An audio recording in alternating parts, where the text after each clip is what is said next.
Good evening, people. How are you? Boom, we're live. Dun, dun, dun, dun. 14th September 2021. Welcome to episode 68 of the Sports Therapy Association podcast. If you're listening to the recording, then thank you very much. It'd be very kind if you do enjoy the episode to leave a review, particularly on Apple Podcasts, Google Podcasts, because that just helps us be seen more in the rankings and more people. The good word of our fantastic guests gets out to more people. So if you are listening to the podcast, thank you very much. Of course, you are always invited to come and listen to the live video podcast recording, which is on Tuesday. It has been Tuesday at 8 o'clock, pretty much 8 o'clock, sometimes 9 o'clock. It's an international guest, but yeah, we've been going live on Tuesdays for 68 episodes now, 68 weeks. Which is incredible. So yeah, you're welcome to come join us in on the Facebook page for Sports Therapy Association. You don't have to be a member, or if you prefer, then you can join us on the YouTube live stream as well on the Sports Therapy Association YouTube channel.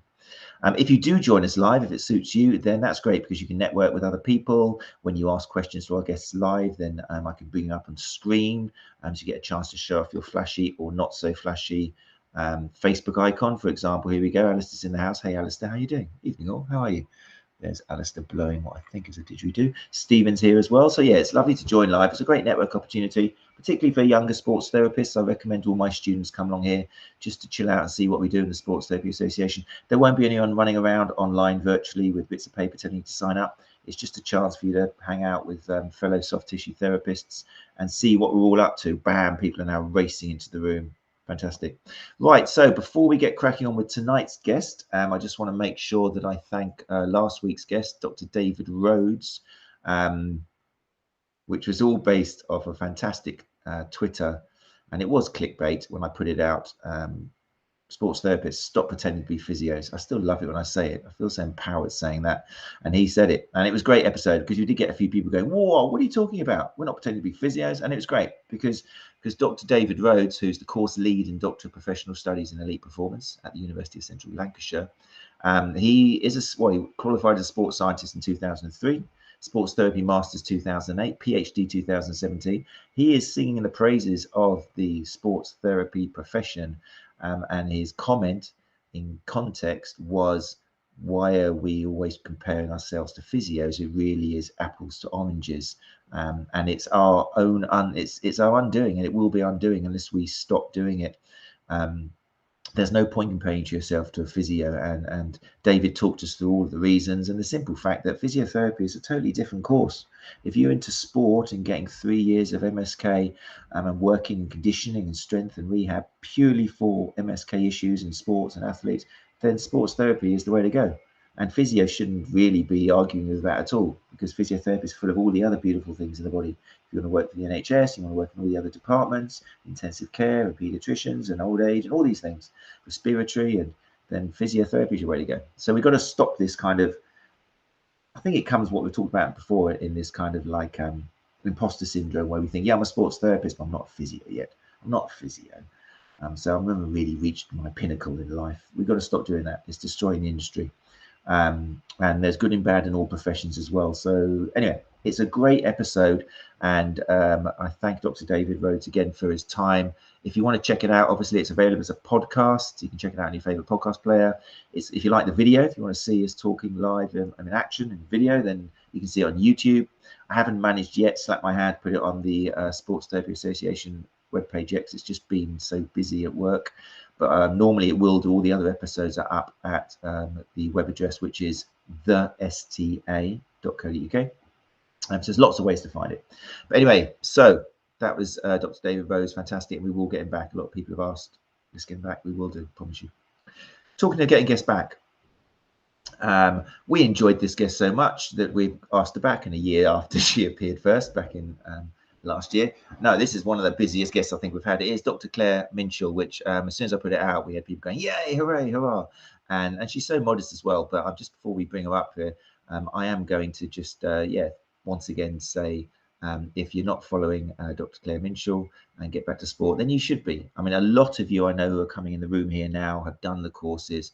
And it's the one thing which I am always telling people who come to me, soft tissue therapists, because traditional syllabuses do miss out the strength and conditioning. And if there's any bolt-on which a soft tissue therapist always needs after pretty much any course they do in soft tissue therapy, it's the strength and conditioning, because that is such a major part. And if you're interested in that, then do go back to last year and check out, I think it was episode 11 maybe, which was all about that. But we've got it back tonight. Some of you may be aware that back in July, there was a slight, as she put it, bike car altercation, which ended up with pretty serious injuries, with concussion and also a dislocated sternoclavicular joint. Yeah, it was a shock to a lot of people. And it, for me, and I think everybody was watching intensely, because it was like one of our own was like, oh my God, surely not. If something can break Claire Minshull, then you can break anything. So so we're really glad to hear that she's on the mend, and she's kind of coming on tonight to talk about her recovery, what she's up to, back to work. And yeah, so we're looking forward to it. As always, if you've got any questions or comments, then do feel free to write them on YouTube. I can bring them up on the screen. And I've told Claire that if she sees anything in the touchline which looks interesting, then just to say, oh, Sarah says something interesting there. Can I just address what Becky said? And so on. Make sense? Same format every week. I just like going through it. So without further ado, let me get rid of that, and let me bring up Claire. Here we go. Hey Claire, how you doing? Hey, I'm good, thanks. Laughing away down there.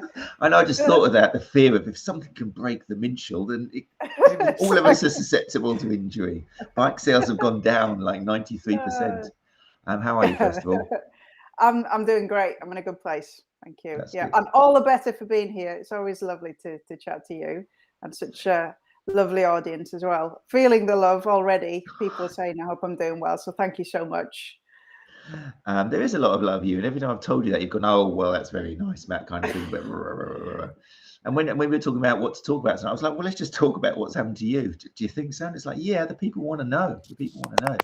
So thank you for what is going to come up. And also, yeah, I mean, it's really interesting as well from a more selfish point of view for therapists to hear what you're doing to make yourself better, because it's like, wow, what's Claire doing to herself? Or maybe not. Maybe you're depending on other people. And that's part of the interesting conversation as well.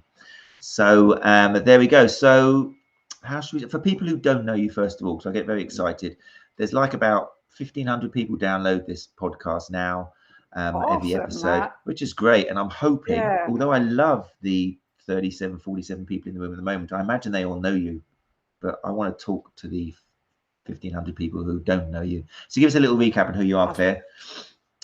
I don't know. I can't remember since I'm not on the head. I don't know. I'm filling the gaps. Good. We've got that joke out of the way. Yeah. So I'm what am I? Maybe you need a little bit of help. Let me just put a screenshot of your website up to remind you who you are and what you do. Here we go. Oh, okay, that would help. Yeah, I think that's familiar. Bill? Yeah, I think that's my website. Yeah. Yeah, there you go. Evidence-based. New design. It's very flashy. It's very nice. It? My design is just awesome. Yeah. So what do I do? So I'm a mixture of I suppose former academic, researcher, current practitioner, I also been an athlete as well. What else? That basically that, I guess, with a clinical emphasis on research. And I've worked in the NHS as well. Yeah, all my interest is on how we can improve rehabilitation and conditioning wherever that comes. So whether it's trying to prevent injury, but probably more so, we've got better effect, I think, in terms of the leaps and bounds that we can make with some simple principles following surgery, following injury, and particularly, as you know, my real passion is in better managing osteoarthritis, so particularly knee and also the hip. So yeah, I run Get Back to Sport, which enables me to disseminate my knowledge to people that really count, like you guys.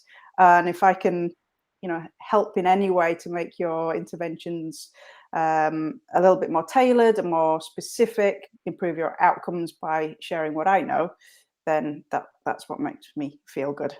So fantastic. See, what a lovely person. Look at that. People in the house are like, oh, she said, oh, lovely.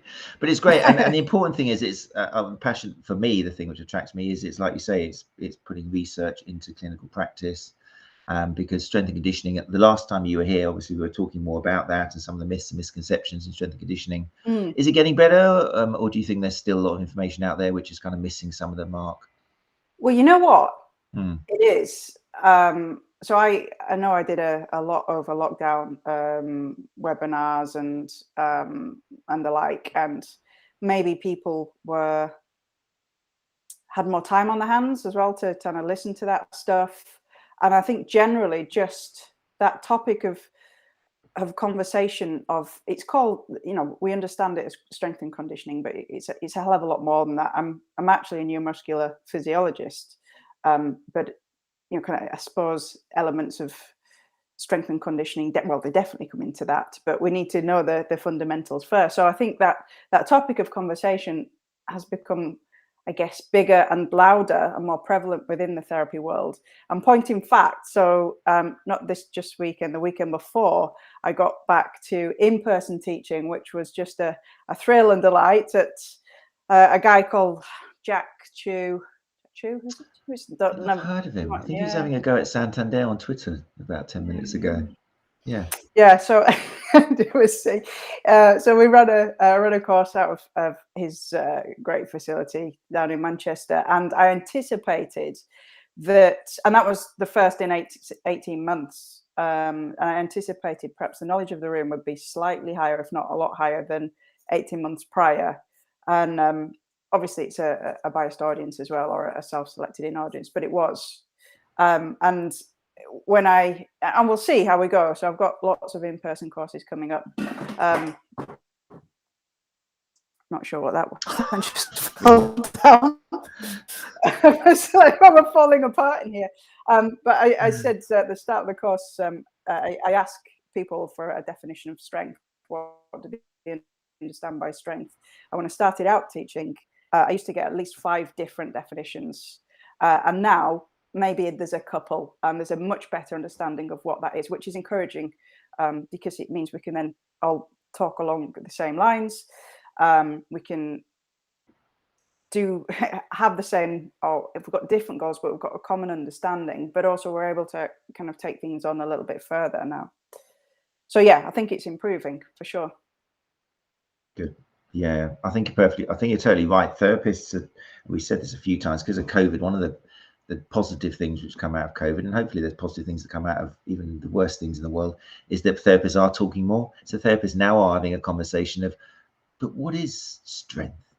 Which before would be regarded as real kind of long grey beard, strokey stuff, but it's actually a topic which therapists are showing. And it's really valuable, isn't it? Because it's not just get stronger, it really depends on the people you're working with and what type and it's of understanding what you mean by that. I think that's the important thing. So do you know what you mean by getting somebody stronger? Do you really want to get them stronger, or do you want to make them more powerful and express force more quickly? Or do you want them to be able to react more quickly? And where does strength come in with that? So, yeah, it's understanding specifically what you are talking about, what you want to achieve, which means once you've done that, then it's pretty easy then to construct the best exercise stroke rehab intervention to achieve those things. And you minimize redundancy of effort on everybody's part. Fantastic. We've got some lovely people coming in. Nick Knight, hi, how are you doing? Thanks for joining us. Hey, Nick. And M. Turner just reiterated, people that really count, like you guys, quotations. Oh, feeling the love and encouragement. There you go. You move people, Claire. You just move people. So yeah, that's interesting, because you've got a new course that has come out already. And if I've read it rightly, it's closing soon, isn't it? I think Friday. So this is Friday. Strength and Conditioning for Therapists online course. It's been running now for, I think this is a 6th enrollment or 5th enrollment. So we do twice a year. So every March and September. So it's hugely popular. I'm really pleased to say, and globally as well. So we get therapists from all over join the program too. So it creates a really good community as well. So it's not just a faceless in-person online course. There's a private group that goes with that, and everybody stays in that group. So there's hundreds of therapists from all over that can contribute to discussion as well. So coming from different countries, different perspectives, different types of therapy and conditioning background. So it's and everybody's lovely in that. So very encouraging. It's nice. There's some lovely comments there in your quotes from people who've done the course and attended, and it is very, very international. It's great to see. So people listening to the podcast, obviously you can't see the screen grabs that I'm putting on here now, but if you're interested in finding out more about Claire and the course, then go to getbacktosport.com. So that's all one word, getbacktosport.com. And then if you click on the academy, then you'll see the enrollment. Actually, no, it's not the academy. It's actually on the homepage on online courses. The academy. On courses, got you. Yeah. So, It closes Friday, guys. Closes Friday. Right. So was it always planned? Was it planned to come out in July and then something got in the way, or? I can't remember. I keep bringing that up. No, it's always we launch at the end of August. Start the enrollment at the end of August. Yeah. So let's go back to July now. Again, apologies for people watching the podcast because you can't see. What I've done basically is take some screenshots with Claire's permission from her Facebook account, and the first one I'm starting at is basically, I think it looks like.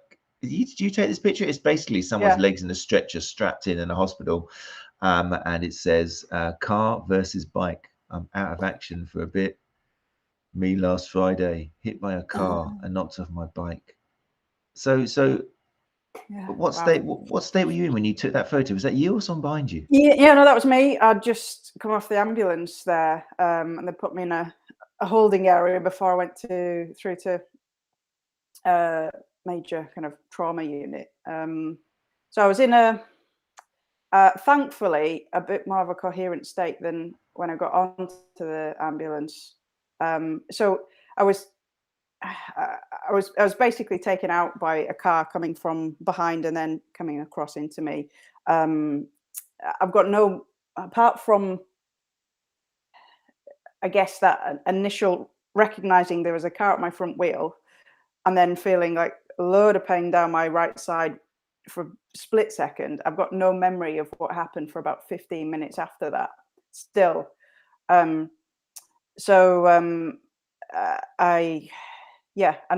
when I started to come round, I've just found myself sat on the pavement talking to some bloke I didn't know. The police were there.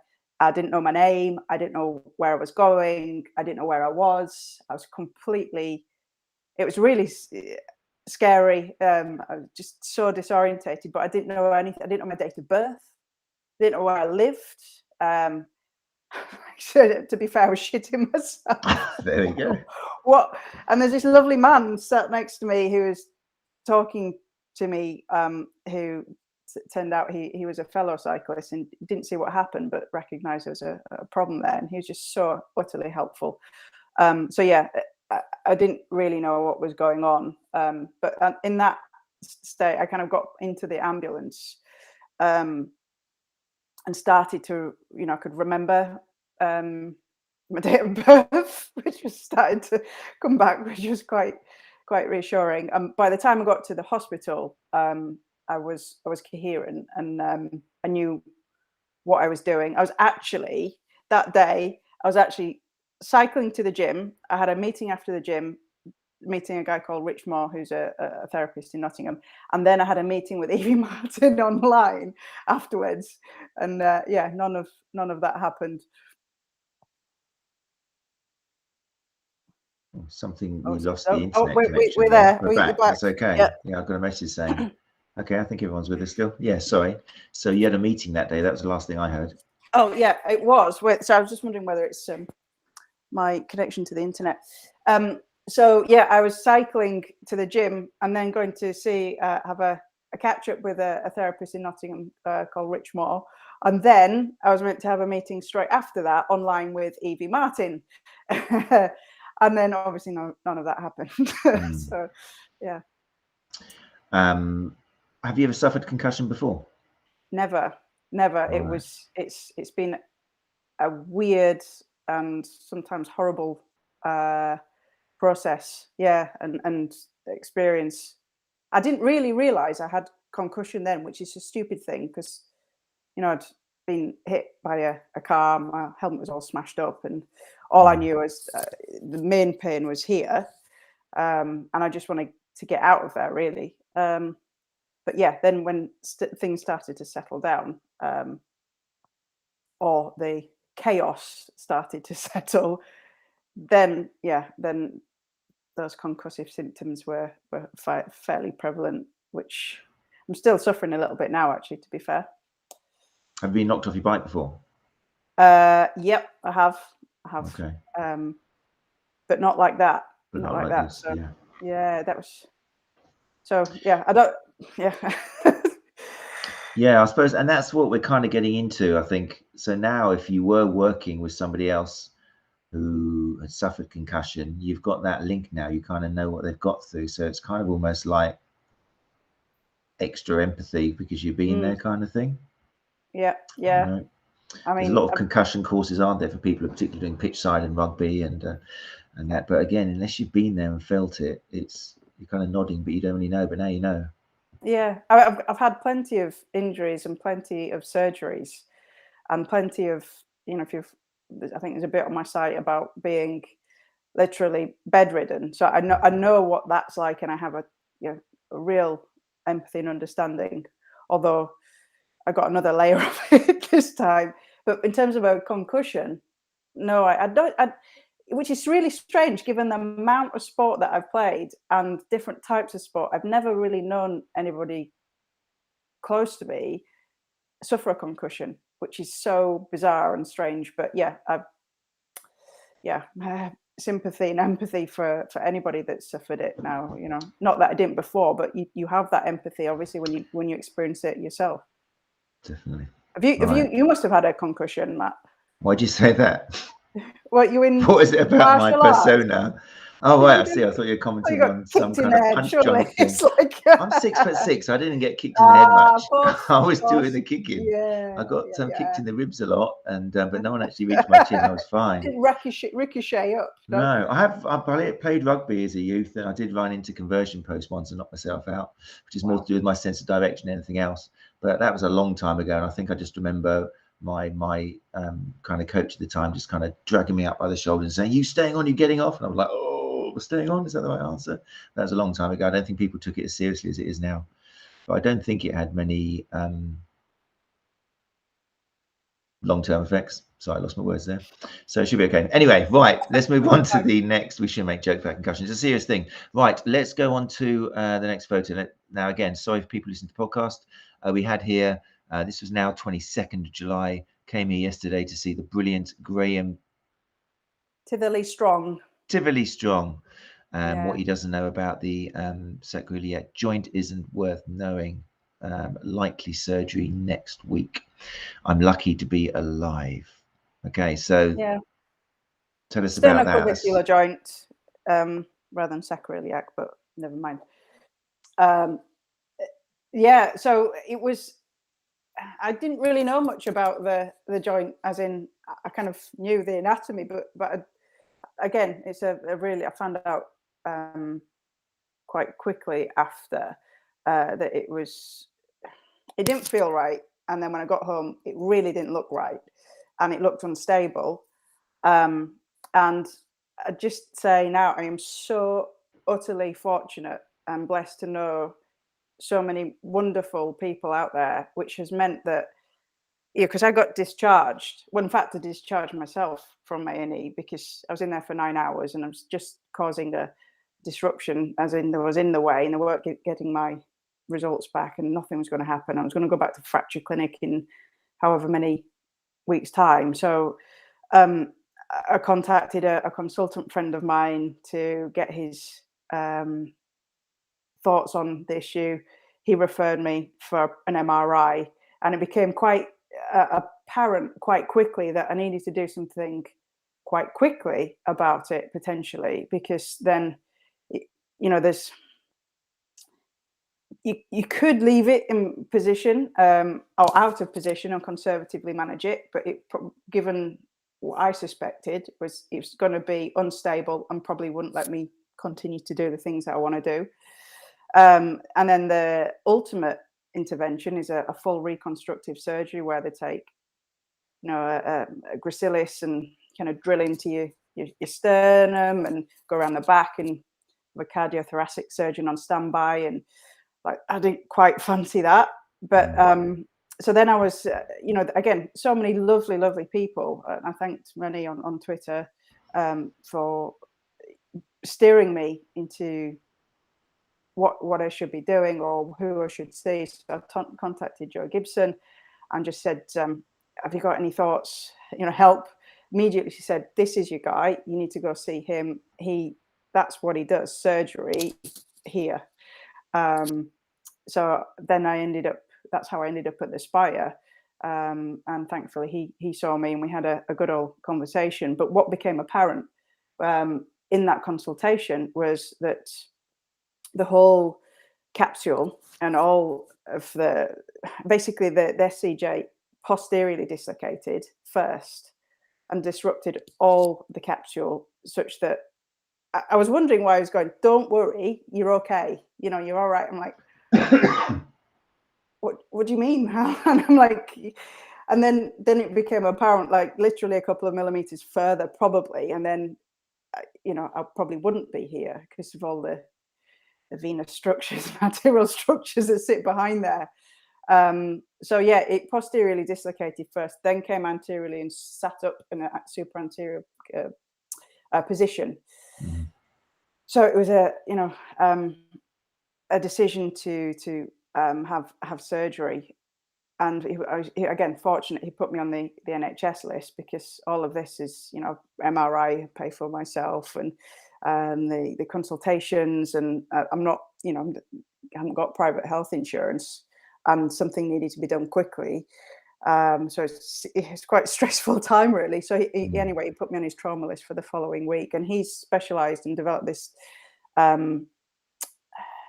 won't call it an interim surgery, but a surgery that has a chance of working to stabilize the joint without having to do the full reconstruction. So they kind of pull the clavicle back into position, fixate it with an internal brace, like an anterior, artificial type ligament, screw that into position, and then repair all the ligamentous fibers. And the disc was damaged as well. So that's what we discussed, and then that's what was done the following week. Wow. And at this stage, what was kind of pain and movement like for you? It was pretty bad, and I was suffering pain at the other end of the clavicle as well, so the ACJ, and I don't know why that was there, but yeah, I couldn't flex the shoulder at all when I saw him. But yeah, I needed help following the accident. I needed help bathing. I had to eat with my left hand. You can imagine if I can't really move my arm. Some regular tasks became a challenge. Yeah. Yeah. So that was difficult. But yeah, so he's getting better when I saw him, kind of probably 2 weeks after the injury, as in terms of the pain was getting better. But obviously the structure was still in the wrong position. Were you surprised at all? Obviously, you've got I'll say advantage, but the advantage of the anatomy and the knowledge, and you've probably taught countless people, again, ideas of pain education and having confidence and feeling robust and trusting your body and all these things we tell patients and clients. What was it like for you? Did that help you, or did you see yourself just turning into what patients turn into when they're told these things? You mean in terms of like my personal knowledge? Yeah, did it help keep the fear down, or did it just not play a part?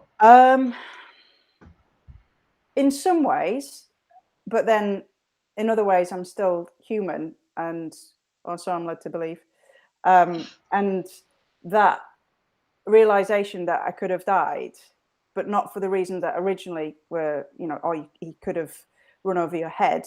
I went flying down the road apparently, and all other things, that actually literally it was the thing that I suffered was I was so close that realization, that was a shock, and that kind of took a while to dawn on me. And then the other stuff that I don't think. Well, I'm super grateful for everything that I have, and I've been through many surgeries and other things that kind of are learning experiences in life. Uh, it was still quite difficult to not experience that this isn't fair, and not again. And I was quite angry as well at one stage. There was nothing literally I could have done to have prevented it or attenuated any severity of it. It was him being, he just didn't look, and I was in exactly the right position, and it was broad daylight, and I was wearing bright colours, and so I was angry as well, and then upset. So having the knowledge is good, and that helped me more, I guess, in the early stages by just being connected to people that could really help me out. And as I said, I'm eternally grateful for everybody and all the messages of support as well. But yeah, that didn't help at all when it came to the emotional stuff, I guess. So as a rehabilitation specialist, as yourself, when did the rehabilitation start for you? Was it people telling you everything's going to be all right, that you've been lucky? Was it the guy sitting down next to you, the other cyclist, and just kind of staying with you? Have you kind of restructured kind of when rehabilitation suddenly starts? Because you always think it's like, okay, let's get these weights and let's start these exercises. But the whole process for you probably started a little bit before in terms of just... That's a good question, because it's... So I got on the... so I've got a kind of bike here. I got on that as soon as I could after the injury with a sling on. Was that your decision, or were you advised by someone else, or a No, it was combination? my Or decision. My decision. Yeah. did you run that by anybody? No. No. Well, by that time you were back to your normal self. No. To be fair, I did. So I had a chat with a good friend of mine, Mike Brownlow, who's a very accomplished physio, and he works with the EIS.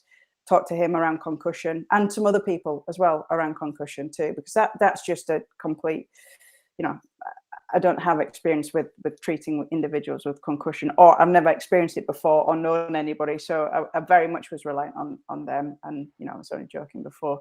Is this something that I can do? Is it something that's going to help? So I got genned up a little bit on the concussion research and how to try and manage and moderate the symptoms. That was difficult. That was really difficult, because as I started to feel physically better, and this is pre-surgery, the concussive symptoms were just crap, honestly. Like headaches were the worst things that were left. So I'd do a cycle and I'd start, maybe it was only 120 watts or something ridiculous, going to 130 watts. Was this okay?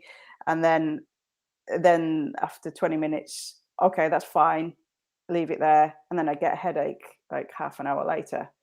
And so it took quite a while to be able to build that back up. And even today, actually, I pushed myself really hard, not back on the road bike yet, but the stationary bike, and felt all right, as in it was difficult. But then within a minute, I'm feeling dizzy again. Oh my gosh. So the concussive symptoms were the hardest thing in the very acute stage to manage. And how do you know whether to keep on going, or how do you know? Do you need guidance, or do you just listen to your own body? How do you know whether some of it's to be expected and you have to kind of push through it, or what guidelines do you use? I very much tried not to push through anything, because all the probably been way better than me. It's rest is that is what you need. And which is really, it's easy to say, give your brain a rest, don't work. And I couldn't work, I literally couldn't look at the screen. And it was again, evocative in terms of symptoms. But don't work, don't do anything that's really cognitively challenging. Don't look at a screen. Don't do this. Are you meant to just lie in a black dark room? And then if you're used to being active and used to doing a lot of things, it becomes really challenging. So what I did was just try to progress things gradually, and that even means going out in the car for a drive. Obviously I wasn't driving, but being able to even just go for a coffee, they were just lingering and very unpleasant, but gradually doing a little bit more, realizing the symptoms weren't getting worse, or maybe it took longer for them to come on, and then use those markers to progress. So if I did something like cycling is something that I could really measure in terms of kind of wattage and duration. If I felt okay, then I knew that either I could go for a bit longer or I could go a little harder, and it'd be okay the next, see how it was the next day. Or if I got a headache afterwards or the next day, then I'd probably need to, at the very least, stay at that level, probably regress and do less and take a rest. So that was really difficult, challenging, I'd say. Yeah, and that's kind of one of the things that when we're entrusted with a client or a patient, it's trying to explain to them, isn't it, how to dose it, when to do not in lots of cases you don't want to do nothing at all, especially with kind of loading and stuff. It's a loading issue, but then you don't want to do too much. So yeah, you've experienced what it's like to walk that fine line. And there's that recent, kind of dialogue around concussion and that exercise is potentially good for it, but at the right intensity. So it's like finding what that is. A Goldilocks zone, yeah. It's very tricky, very tricky. We've got a lovely question here from M. Let's put it on the screen. People who listen to podcasts, you can't see this, but M Turner says, at this point, we're going back a little now, what was the worst aspect for you? Pain, worry about future ability, confusion, having to trust a team with your body? That's a really good question. I can manage pain quite well. I would say definitely worrying about my future ability. So one, physical ability for sure, and then two, mental and cognitive ability. How is this going to impact me? And given what I do for a living, it's quite important to me as well. So that the unknown around that as well was, again, because I'd not experienced it, I'd never recovered from that before. So it was definitely future stuff. Whilst I was very angry and upset potentially at certain times, prognosis of what could happen or what I'd be able to do in the future was probably the worst thing, I guess, out of that list. Good, great question, Em. Yeah, and a really good question that a therapist should come up with. Subjectively asking the person, what's the worst, what are you worried about, what's your biggest fear? Yeah, get to know the person rather than just jumping straight in. Good. Catherine's come up with a cork as well. Let's have a look. Catherine says, do you think it has been a benefit that you're physically fit? Do you think this has helped you with your recovery? I think so. It's been said to me a few times, potentially, and we'll never know, but given that I got a reasonable amount of muscle mass around, the structures that got hit, maybe that helped, me protect me. But I think as well, tissue quality has been, so during surgery, it was remarked by Graham Tilly Strong that the tissue quality was really good, which helps when you're trying to repair structures. So something that was going through my mind was, this isn't like a new graft or an artificial thing that you're putting in there. You're literally putting damaged tissue together that needs to knit. So when I'm thinking about loading it, that's something that's in my mind. So the fact that the tissue quality was really good was really reassuring as well. So you know, and we know when we deal with individuals who are physically fit in whatever way we describe fitness, they often are good with rehab, and they often are good with progression. If anything, it's kind of maybe holding them back a little bit. Which, but yeah, it's probably stood me. I know it stood me in good stead, actually, Catherine. So, good Great question, again. Catherine. Good question. Yes. Let's have a look. What was next in your fantastic thread here? What have we got? Calm before the storm. So that was like moments before the actual surgery. Yeah. Yeah, well, I love it. This is a bit like This Is Your Life. This is your life. It's like Did you intentionally put a of my little career. What's the purpose of the bikes there? Is yeah. that like a, is that a... So I was in Cambridge. As an act of defiance, I've got one of my cycling T-shirts on there. Life behind bars. Yeah, I'm seeing that. Was it just coincidence, or were you actually thinking, I'm not gonna? I don't know, actually. I can't remember if I made that decision consciously, or just put it on. Mindful that I wouldn't be able to wear anything of photographic quality. My wardrobe after surgery and after the accident consists of the loveliest Morrison's, Primark, shitty like men shirts that you can get over an arm, like you put something on. Fortunately, it was quite warm at that time. But yeah, the bikes are. It's Cambridge; they're everywhere. So yeah, this is the day before surgery, but the day of surgery. The day, wasn't it? Literally, was what day is that? That 29th. Is the 29th. Yeah. Yeah. Okay. Yeah. So headed in. Yeah.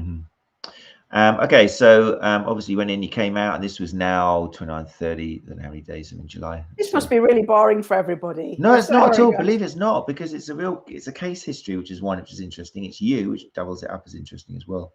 And it's useful. I like to know people to know how you are feeling. We'll get on to some of the more rehab, obviously, and how you manage that. We're not going to do that actually in surgery, but you come out of surgery 3 days post sternoclavicular joint stabilization surgery. What was it? Far more painful than expected, far more tired than expected. Sling redesign needed. I tell you what, we've come up with the Minshull.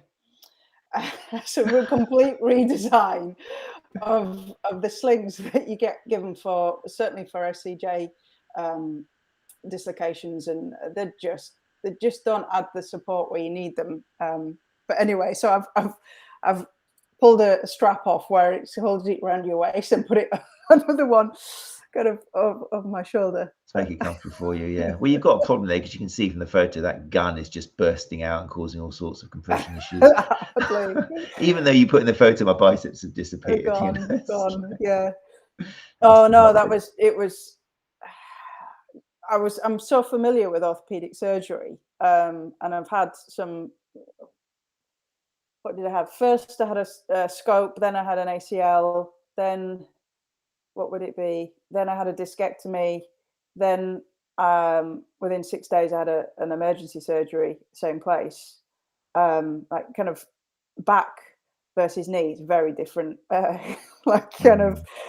consideration. So I just I knew I needed this surgery, and I needed it fairly quickly. And then after the consultation, it's the right thing. Let's just get it done. Fine. Oh my word. What a world of pain. I couldn't lift my head for 2 days. The sternocleidomastoid mastoid was so damaged at the point of insertion. I couldn't I couldn't lie flat, to be honest with you, for about 5 days. And I was literally having to lift my head to try and move, and then managed to get onto the sofa like that, and then just watch the Olympics. Just thank God for the Olympics. That's all I did, just like this. Like, oh yeah, so painful. That wasn't expected at all. And subsequently, actually, a lot of neck pain and spasm. Again, something that I didn't quite think about enough. So I did a 5-minute jog on the treadmill just before I saw Joe Gibson. Thinking that's cool. And then, in fact, just before I taught the course, and then for 2 days I couldn't again move my head. It's like everything just seized up. So I've Where been did that idea come from? Where did the 5-minute jog come from? Was it just something you I just thought? thought I'd try it. You know, I was feeling good. I was feeling good. Didn't go crazy. So I've been gradually adding things in. And it felt all right. I thought if anything, it'd be kind of here with a jarring, but no, it was all posterior. But Interesting. so yeah. And then you can see all the atrophy that's happened over the like 5 weeks of just being like this. Okay, so let's talk about the rehab then, because obviously, how soon after surgery were you loading and officially what we regard as rehab? So the protocol that was given to me the day after surgery, so I was in one night and then came home on the Saturday, was sling for 4 weeks, completely no movement. And that just didn't seem sensible to me. You know, here, I understand I need to protect this and the repair, but kind of rotational movement surely is okay. And then after a while, surely just doing a little bit of shoulder movement. So I did have a chat with the surgeon when he came around to see me after I saw the physio. No, actually the other way around. And I said, I'm just going to do this. Is that all right? You know, like, and I'm just, Joe was laughing at me when I was saying that. And maybe a little bit of flexion and only to here, nothing kind of that would jeopardize the repair, and just being really sensible about it. So after about a week, so I got rid of the sling, I think about a week and a half. It was far more uncomfortable than it was supportive. I felt like I was getting the impingement in the shoulder joint. It was just awful. And I felt like after a week, I could better hold my position without the sling. If I was going out, so anything like that, I'd wear it. It did add a bit of support sometimes, but also it's a cue for other people to not kind of run into you if they've got any. So I did wear it out for probably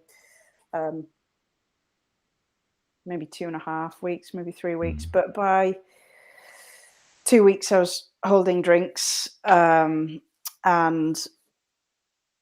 so it was done on the 30th, I think, of July. So that's the 13th of August. So I was doing other movements, and the bike is, again, I couldn't do anything for a week. It was just trying to get the pain under control. And was the advice, because you saw a few people, including Joe Gibson, did the advice vary depending who you talked to, or? So to be perfectly honest with you, I didn't see Joe until a week last Monday. Oh, right. Jack. And I was doing my own thing.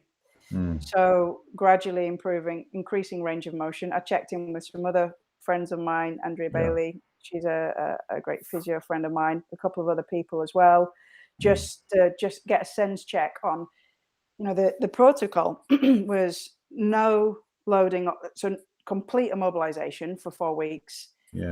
Then at 6 weeks, I could start to feed myself and lift tea and coffee. And then at 8 weeks, I could start swimming.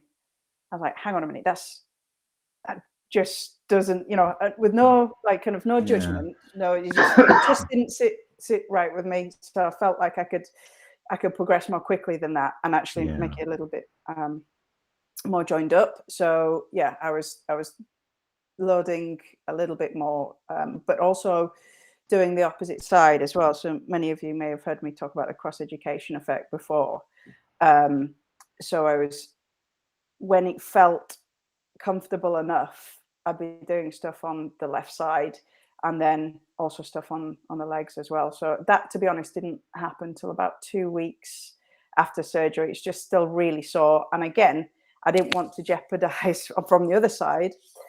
And still I was getting concussive symptoms as well. So of course, getting a bit dizzy. So just a little bit more about that cross education effect. people aren't familiar with just it. had the paper accepted for publication actually last on Saturday. That was on the ACL population. But strength training, the opposite side. So in this case, it would be the non-injured side. And I mean strength training proper here. So that's like 3 to 5 rep max.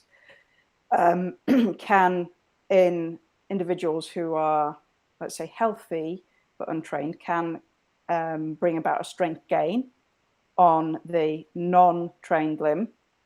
In individuals that are potentially injured and or have had surgery or are casted, then again, strength training on the non-affected side can attenuate the losses on the injured, reconstructed, etc. side. So with the ACL population, we had them doing 3 to 5 rep max training 2 weeks after surgery on the non-operative leg. And that halved, that was for 8 weeks, and that halved the losses seen in quadriceps strength at 10 weeks. So it's proven efficacious in several, well, mainly ACL populations clinically, but has also shown effect in upper limb too. So I started that when I could. Very interesting. And proposed mechanism for that? Neural. We don't exactly know, but there's the potential spillover effect in the cortex. And effectively or essentially, it keeps or helps prevent the de-innervation of the principally faster twitch motor units, muscle fibers in the injured side, rather than kind of that complete inhibition and shutdown. And that can happen potentially at the cortical level, some say potentially at the spinal cord level as well. And there's probably some other systemic changes that are happening too. But yeah, there's no influence on cross-sectional area. It's purely on strength. Very interesting. Which again redefines this whole idea of just rest. If you're able to do some rehab on the other, or exercise on the other side, that's big. That's good. Okay. And you mentioned that in your course, don't you, if I remember rightly? Is that something you go into? Yeah, we often talk about it actually. Once people have got into the probably there's 5 key modules, so probably around about module 3, after we've got the fundamentals in place, then we start to talk about some of these other potentially more sciencey strategies that you can use with people with injury. So yeah, that's a really fascinating, absolutely fascinating, great, effectively one.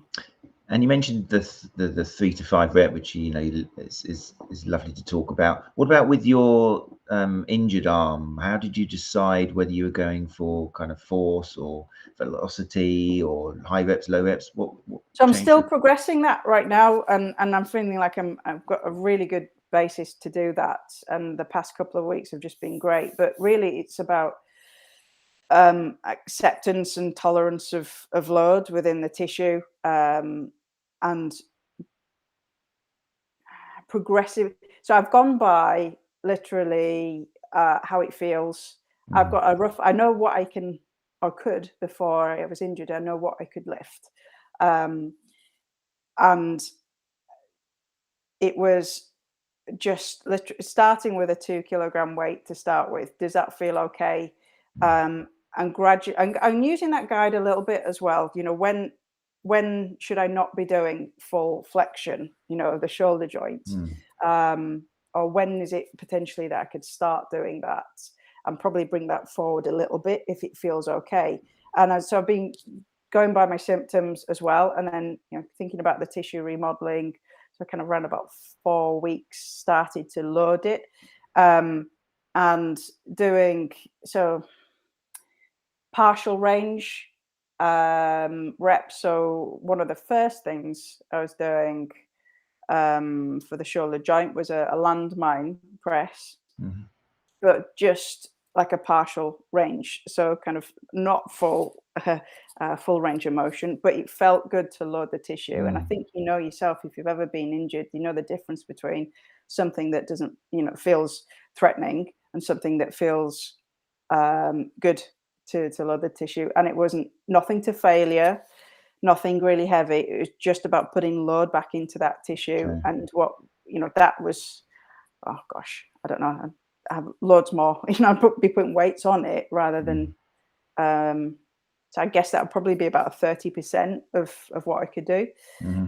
Some of the blood flow restriction stuff earlier on, that was just gripping and isometric contractions. Okay. And again, if you're doing blood flow restriction training, that's around about, again, 30% of your 1 rep max. And that's probably as much to keep myself sane as well, to keep things ticking over. But yeah, so then from that point, improving range of motion. So I was always trying to keep the rotational movement and loaded rotational movement without flexing the shoulder joint initially, then coming through into establishing more shoulder flexion, loaded shoulder flexion, and then other things, then how else I could tolerate the load. So remember the first time, it must have been about a week and a half ago, when I first picked up an Olympic bar. So from the floor, that felt all right. Okay, so I did a few things like that. Dumbbell squats, again, not maximal. And this is where maybe you're thinking about reps in reserve. So I'd keep maybe 4 or so in reserve, just to get the loading into the tissue. Does it feel okay? Can you progress on? Yes, it feels all right the next day. And then last week I did 75 kilo deadlifts, and that felt all right. It's the neck thing. So, okay, so just there's no complex calculation and systems. But I guess if you boil it down, I'm looking at shoulder joint, I'm looking at my neck, I'm looking at load tolerance, and I'm also looking at adaptation. So I'm just this week started to lift more heavily. Were you happy at having yourself as your own rehabilitator, or at times do you think you needed someone else to? You talk about as if you're treating yourself in the third person, and sometimes I think I just needed that to feel good about myself. And normally that's what somebody else gives, a client noticing they're a bit down, and so let's give them something they can do to make them feel, pick them up and stuff. But you're doing this to yourself. So was there like a conversation going on, or? So I was checking in with a couple of friends, and then obviously I went to see Joe Gibson as well. So that was, look, I'm not doing what the protocol says. I'm way ahead of that, but I feel okay. Can you just guide me into? Look, I've never seen one of these before. Obviously, I've seen a healthy one on me. I've seen 2, but I don't know. It feels right from a tissue perspective. What I think I know about that, I think it feels okay from a loading perspective, an adaptation perspective. This makes sense to me. What am I missing? What looks wrong, or anything that can be improved? Because she's the shoulder guru, isn't she? So she was really helpful. She reassured me a lot, which meant a lot, actually. Because I'm doing this without any real guidance, and I guess the people that have had this before, certainly where I went, they weren't, maybe they weren't quite like me. Maybe they needed a more conservative approach, whereas I felt I could push on more quickly. So Jo reassured me on that. She thought I was doing the right thing. She thought I was doing well. Gave me a couple of things to think about. Gave me some great exercises to help with priming before I did some work. So yeah, she was a great help, and both from a exercise suggestion and kind of prescription perspective, but also from a reassurance from authority in the field. So yeah, it was really good to go see her. She was. So do you think, is the protocol a failure? Is it one of sadly the bad things, where if you imagine other patients being handed this on a 1998 photocopy, black and white, off you go, that's what you need to do? It's funny, we had a conversation. There's a bit of a thread of that on Twitter, and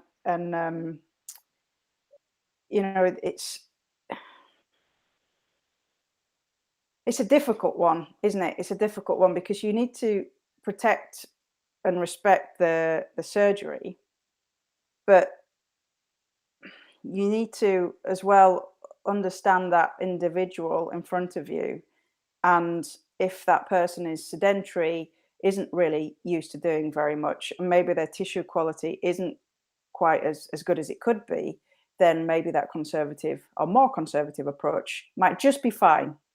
But if there's an opportunity to go a little quicker, and by that, I don't mean like an accelerated approach. I mean, thinking about the remodeling process of tissue, thinking about getting people back to work, getting people back to function, and, you know, the psychological effects, you know, just feeling completely dependent. And that was another thing.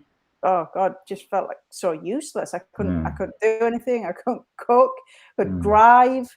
So if there's a way that actually we can do rotational movements, as long as the patient knows they're not to kind of, you know, do any flexion or anything beyond that, then actually, no, that's a really good thing to do. And then if that feels okay, then, so it's a difficult one. If you don't have that interaction with the patients regularly, maybe it's that It's also conservative almost approach like there's a missing follow-up. You know, there's a missing conversation before you're sent off, just to say, look, who are you?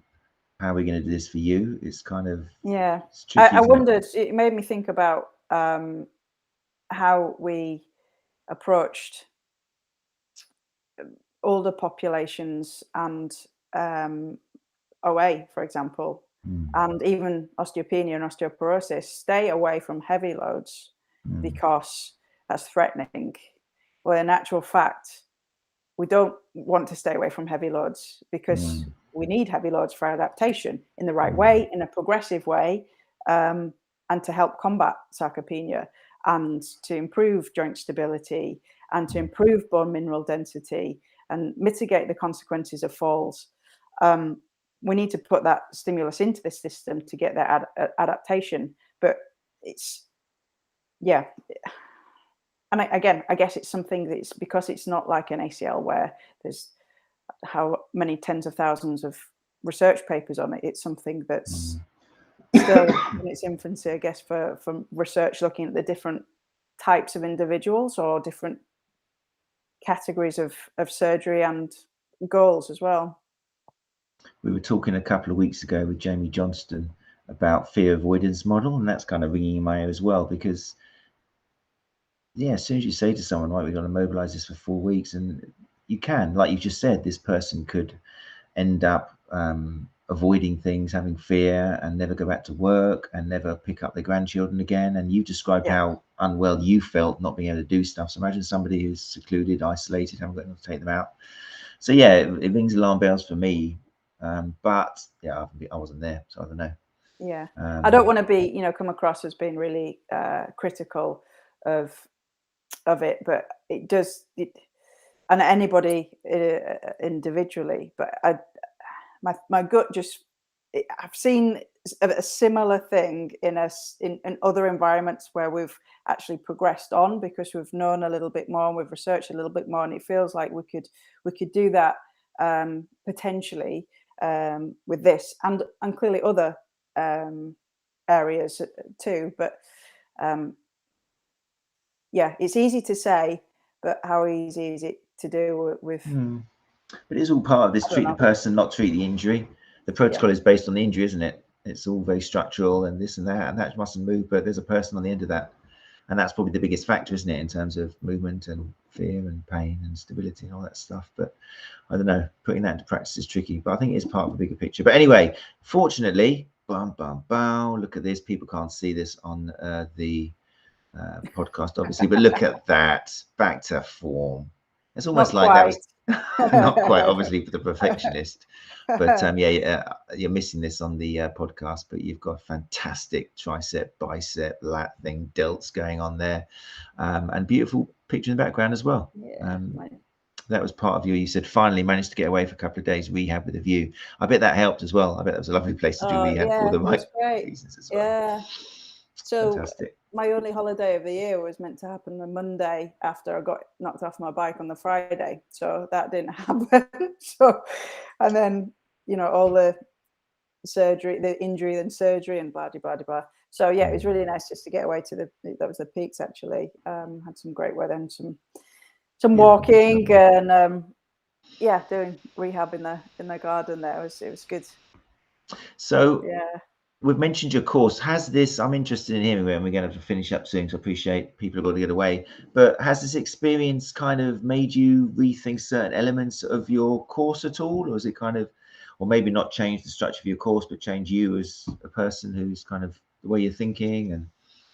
And So I think what's reassuring is that I have been applying all the principles, and I would say this, wouldn't I? so it's Of my reinforced. No, course. that's fine. Yeah, Yeah. it's reinforced what you were saying before. You know, It's kind of good. understanding what it is that I want to achieve, then applying the exercise to do that, such that now I am building up to, on certain movements, a 3 to 5 rep max, which is great, or maybe a one in reserve. But I'm starting to progress that now, which is fantastic.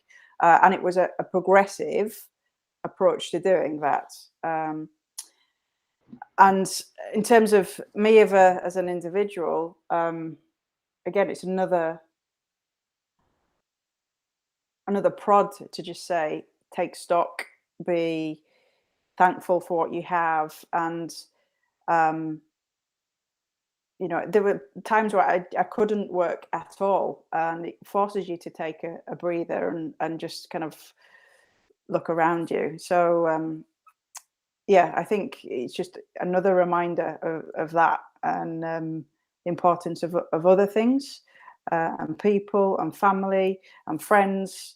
And as I said, I'm so blessed to know so many lovely people that have helped me as well. So yeah, I'm eternally grateful for that. Fantastic. Okay. Right. Well, look, it's 9:11 people. There was a couple of questions there. I think, Becky, your question has been answered there. Has your experience changed your views at all? M here just showed appreciation for this. What can I do mentality over Yes, what can't I do every day of the week. Love it. Yeah, very motivational. That's the important thing, isn't it? that's the I guess. positive side. So I'm so fortunate. I had psychological support all along the way, Mm, and it's that makes sense. Positive psychology rather than the negative, well, not negative psychology, but what you can't do is you might end up doing exactly the same thing. But if you've got a mindset of forward thinking, and I found it really difficult at times. I really did, and at times where I just had enough, utterly had enough. I can't do this. I can't do this. I can't do that. And like, hang on a minute. Just have that breakdown, but then reframe it, and then look what you've got, look where you're headed, look what a position you're in, and kind of that can do attitude, I think. fantastic. Right. So just in case you missed it at the beginning of the show, people, if you've liked what you've heard, and somebody who's so dedicated to their philosophy about strength and conditioning, they actually drive into a car just to prove a point, then Yeah, let's put this to it's in the practice. state True of the car. research. It took the wing mirror off, the front panels are knackered, both of them. Oh, but yes, but yeah, who's had the chance to put what they teach into practice, although I wish you hadn't had that opportunity, obviously.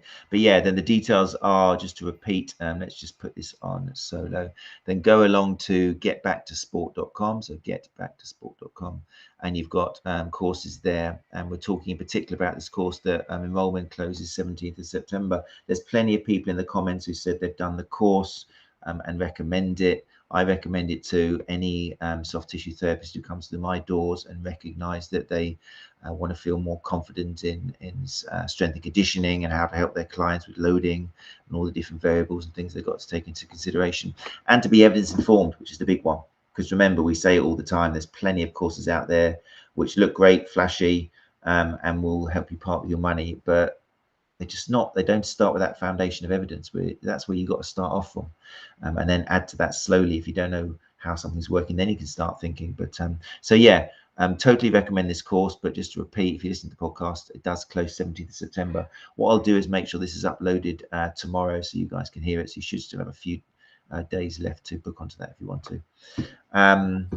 Claire, thank you so much for joining us. I mean, I hope you don't think this has been boring. This is your life. It's been great. It's been wonderful, and I'm sure it'll help a lot of therapists, because yeah, it's you've raised so many points that we can now use and appreciate when we do see people who've been through any form of trauma. And it could just be a runner who's just kind of sprained their ankle a bit. They're still probably going through this problem where they can't run, and it's like the grieving process and the fear and all that. Yeah, It's still absolutely. things, And if there's one thing I'm going to, pull out that is that it's that, particularly if you're working with athletes as well, or people that are physically active, there is a sense of loss, and like you said, a grievance. And if you're able to hear somebody and I mean, just hear what they're saying, not just listen, but understand that can help dramatically with somebody's buy-in to you and to the process, and also to help them feel better. So yeah, I'm thankful that I have that. That's good. That's great, and we're thankful that you did too. Right, thank you so much for giving us your time. It's good to see that you're on the mend. And people, if people want to talk to you, what's the best way of contact you? Is it through the website or social media? You tend to hang out more? Yep. Well, Twitter at Claire_Minshull. So I'm active on Twitter. I'm also on Instagram at Get Back to Sport, and then the email address, I think, is also on the website. If you've got any questions about the course, please do let me know. Get in touch with me direct. Really happy to answer any of them. And just reach out as well. Yeah, before I forget, Mr. Gary, I can't help but give things away for free. Also, and you forgot that. If you have listened to tonight's show, then type into the comment box here. What should we say? I want to get back to sport. Yeah, type I want to get back to sport. And then what we'll do is we'll give it a week, and we will pick one of the members of the STA. Unfortunately, you do need to be a member of STA for this, but we'll pick from everybody who types I want to get back to sport in the comment box, a winner who will go on this course. Okay? Free place. How amazing is that? Thanks to Gary Benson, founder of the Sports Therapy Association. So yeah, get typing, people. There's still a few of you here. You may as well type it now before you go. Remember, you need to type I want to get back to sport, and that enters you for the prize. Right, there we go. Thanks, Claire. So nice to see you again. Always I'm so glad to see you on the mend. And yeah, we'll speak again soon. Next week, don't go away. I'm going to just sign off now, but don't close your camera down. I'll say thank you to the person as well. Next week, stick around, people. We are going to be talking live to Mr. Irish physio himself, Luke Murray, who you may follow on Twitter. If you don't, then definitely someone worth following. Definitely a personality with a lot of experience. He's doing some very exciting things, moving back to Ireland after working within football a lot. And yeah, he's going to join to talk us about. We're going to start doing a series, certain episodes on specific things. So he's going to be talking about lumbar radicular pain. So if you do work with patients who've got symptoms of sharp shooting, narrow bands of pain going down the length of their leg, then this is one that you want to listen to. And that'll be with Luke Murray, same time, same place, next Tuesday. Right. Just looking at the comments here, they caught me off guard. I want to get back to sport. I want to get back to sport. That's it, people. If you're STA member, type in there, I want to get back to sport, and you'll be entered for a free place on the strength and conditioning for therapists with the one and only Dr. Claire Minshull. Right, guys, take care of each other, and we'll see you next Tuesday.